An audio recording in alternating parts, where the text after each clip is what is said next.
मिर्ची गली में। आज आप यहाँ पर आए माला पहने शिवाजी महाराज को क्या कहते हैं? शिवाजी महाराज बहुत ही ग्रेट मैन थे। उनकी प्रशंसा सिर्फ महाराष्ट्र में नहीं बल्कि पूरी दुनिया में हो रही है। यूनेस्को ने जिस तरह से उनके किलेगढ़ को जो एक बहुत ही महत्वपूर्ण जो उसको इम्पोर्टेंस दिया है, उसके लिए हम सबको बहुत ही दिल की गहराइयों से खुशी है। और खास तौर से हम मुसलमान लोग तो शिवाजी महाराज को बहुत ज्यादा उनका सम्मान करते हैं, क्योंकि उनके राज में कभी भी सांप्रदायिकता नहीं आई। उन्होंने हिंदू, मुस्लिम, सिख, ईसाई सबको एक नजर से देखा। उन्होंने उनके फौज में, उनके सरकार में 40% मुसलमान थे। उनका बॉडीगार्ड मुसलमान, उनका वकील मुसलमान। यानी मैं इसलिए हम शिवाजी महाराज का ये जो हुआ है, इसमें हम एक अच्छा खुशी मनाने के लिए आज उनके स्टैचू पर एक फूलों का हार देने और एक जश्न मनाने के लिए आए थे। आप पर हमेशा से जो है इल्जामात लगते रहे हैं और पिछली बार जो है आपके ऊपर औरंगजेब के बारे में बोलने पर जो है FIR तक दर्ज हो गई। क्या ये जस्टिफाई कर सकेंगे कि आपको लेकर आपने अपना नजरिया स्पष्ट कर दिया है, लेकिन टारगेट आपको किया गया है? इसके नहीं, ये तो ऐसा, मैं मुसलमान हूं तो मुझे हर जगह टारगेट ही किया जाता है और लगता है कि कोई गुनाह है मुसलमान होना आज इस देश के अंदर, रोज टारगेट किया जा रहा है। लेकिन हम इस देश के चाहने वाले लोग हैं। हमने पाकिस्तान मुर्दाबाद कहा है, हिंदुस्तान जिंदाबाद कहा है और हम बहुत बड़े प्रशंसक हैं। और जो लोग सत्ता में बैठे हैं ना, वो जब भी महाराष्ट्र की सरकार शुरू होती है, हर सेशन में कहते हैं कि हम आदर्शों, हम जो है शिवाजी महाराज के आदर्शों पे चलते हैं। मैं कहता हूं कौन सा आदर्श? यही आदर्श है कि मस्जिदों को लाउडस्पीकर बंद करा दो? ये आदर्श है कि आप जो वक्फ की जमीनें कोई नया कानून ला दो? यह आदर्श है गाय बैल के नाम लोगों को मारो? यह आदर्श है कि आज जो है पूना के अंदर इस भारतवर्ष की फौज में काम करने वाले के पोते के घर में जाकर कहा कि ये बांग्लादेशी है, ये जो है ये लोग हैं, बाहर के लोग हैं, 100 लोग जाकर घर घेर लेते हैं। ये हो रहा है देश में आज।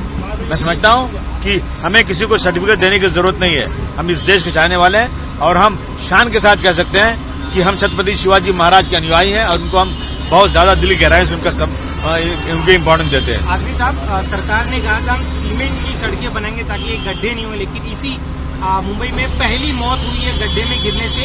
मुंबई के पवई इलाके में एक 59 साल के व्यक्ति की मौत होगी गड्ढे में गिरने से। भ्रष्टाचार, बेईमानी बहुत ज्यादा हो गई है।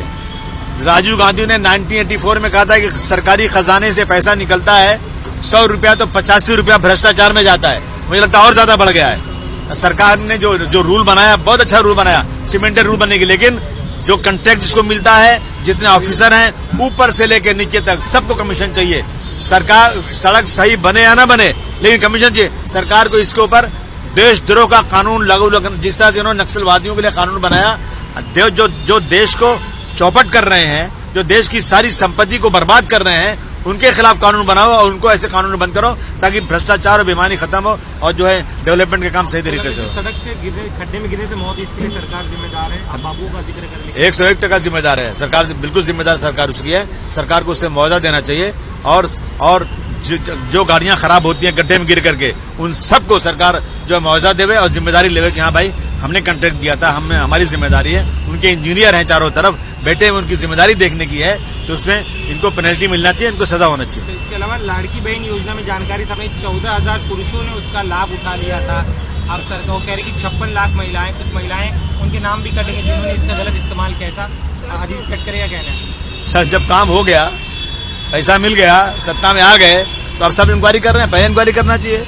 और अब जा रहे हैं हम फंड मांगने के लिए, तो कहते हैं सारा पैसा लाडली बहना के नाम पे चला गया, कोई डेवलपमेंट के काम में पैसे ही नहीं मिल रहा है हम लोगों को। तो ये जब इलेक्शन होता है ना, तो इलेक्शन लड़ने वाले जाकर पैसा रिश्वत देते हैं, कोई कितना भी बोले नहीं ला के देते हैं वो लोग, समझा आपने। और वो पैसे जो वोट देने के लिए देते हैं, सरकार ने ऑफिशियली पैसे दे दिया, मैं समझता हूँ। और आज पैसे ही नहीं है, हम मांगने जा रहे हैं, पैसा फंड नहीं मिल रहा है। मेरा इलाका इतना खराब है कि अजीत पवार साहब ने स्वयं कहा कि अबू भाई मैं नहीं समझता कि हमारे राज्य में मुंबई के अंदर मानखू शिवाजी नगर जैसा पिछड़ा इलाका होगा। मैंने कहा सर फंड दिए, बिल्कुल दूंगा। अब कह रहे हैं कि पैसा है ही नहीं, लेकिन हमारे बगल में चारों तरफ जो सत्ता में बैठे हुए लोग हैं उनको पूरा फंड मिल रहा है, लेकिन जो अपोजिशन में उनको पैसा देने को तैयार नहीं। पहलगाम में होने वाले आतंकी हमले के बाद 3 आतंकियों को जो है अभी मार गिराया गया है। क्या ये कश्मीर में ये जो वारदातें हैं इनमें कमी आएगी? सरकार का कहना है कि 3 पहलगाम हमले से जुड़े हुए 3 नहीं, अगर ये पहलगाम हमले से जुड़े हुए मार दिया, बहुत अच्छी बात, तीनों एक साथ मिल गए, अरे वाह, बड़ी अच्छी बात है। तो लेकिन इसी तरह रेलवे ब्लास्ट के लोग भी मिल गए थे ना, जो रेलवे में ब्लास्ट हुआ था 12 लोग मिल गए थे। सरकार ने बहुत बड़ी बातें की थी, लेकिन सब बेगुनाह है, सब बेगुनाह। अरे किसी को मारा, उसको पकड़ना चाहिए था, मारने के पहले पकड़ करके उससे कबूलवाना चाहिए था, कौन भेजा तुमको, किसने किया, क्या है। उसके बाद जनता के सामने उसको फांसी के फंदे पे चढ़ाना चाहिए। मार करके स्टोरी खत्म करना, मैं समझता हूँ ये ठीक नहीं है।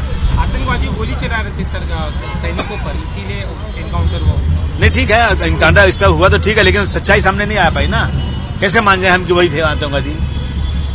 खेल खत्म, पैसा हजम, क्या बात कर रहे हो? धन्यवाद। भाई मारा गया है, क्या कहना चाहते हैं?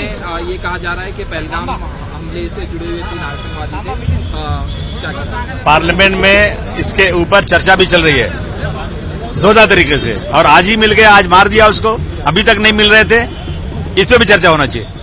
छत्रपति शिवाजी महाराज के पुतले पे आज आपने हाथ चढ़ाया, किस वजह से, क्या कहना है? छत्रपति शिवाजी महाराज के गढ़ किलों को जो है, जो यूनेस्को ने जो उसको पूरी दुनिया में उसको महत्व मिला है, उसको हमें खुशी है कि छत्रपति शिवाजी महाराज सिर्फ महाराष्ट्र नहीं, पूरी दुनिया के लिए एक बहुत महत्वपूर्ण इंसान थे, इसलिए हम इनके पे पुतले पर आज फूल जमाने आए। लाड़की बहन योजना में कुछ पुरुषों ने भी फायदा लिया है, क्या कहना चाहते हैं? नहीं, वो तो सरकार को